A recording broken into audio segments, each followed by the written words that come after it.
Well, it's interesting. The obstacles one I actually think is one of the most powerful. And it goes off of my belief that you need to diagnose before you prescribe. So much of financial services industries is about prescriptions.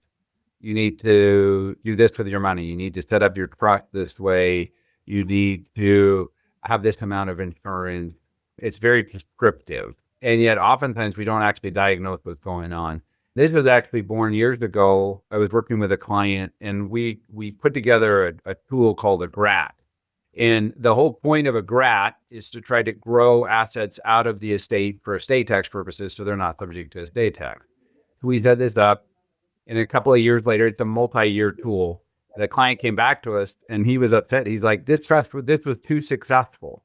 This moved too much wealth out of the estate. And he was really anxious about it and really upset. And I was like, the tool did exactly what it was supposed to do.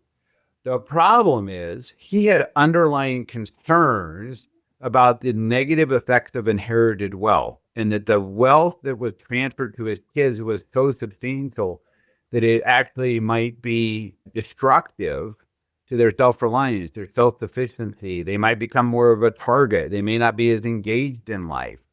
So I thought I was solving an issue, which to a certain extent I was, an estate tax issue.